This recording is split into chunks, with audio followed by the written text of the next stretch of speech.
Hello viewers, ఈరోజు నేను మీ అందరి కోసం నేతి పెసరట్టు క్రిస్పీగా ఎలా రావాలో చేసి చూపిస్తున్నాను.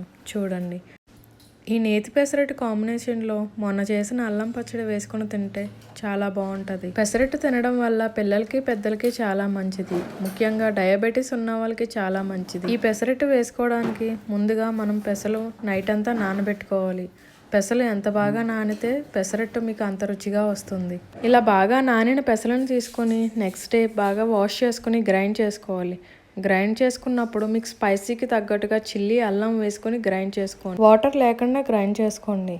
ఇలా గ్రైండ్ చేసుకోవడం వల్ల మీకు పెసలు బాగా గ్రైండ్ అవుతాయి. ఆ తర్వాత కొంచెం గ్రైండ్ అయిన తర్వాత వాటర్, సాల్ట్ సరిపడగా వేసుకొని గ్రైండ్ చేసుకోండి. ఈ గ్రైండ్ చేసుకున్నప్పుడు ఈ కన్సిస్టెన్సీ మరీ లూజ్గా ఉండకూడదు, అలా అని బాగా టైట్గా ఉండకూడదు, సమానంగా ఉండాలి. ఈ పెసరపిండి కనీసం అట్టు వేసుకునే ముందు 1/2 అవర్ నాననివ్వాలి. అలా నానితేనే మీకు క్రిస్పీగా వస్తుంది.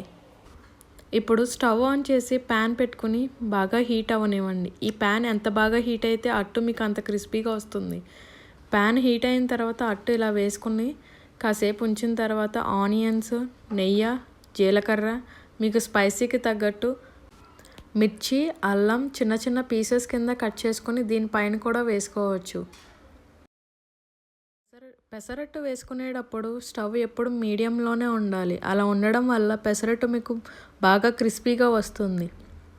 పెసరట్టు మీకు రెడీ అయిందని తెలియాలంటే చుట్టూన బార్డర్ బ్రౌన్ కలర్లో కనిపిస్తుంది.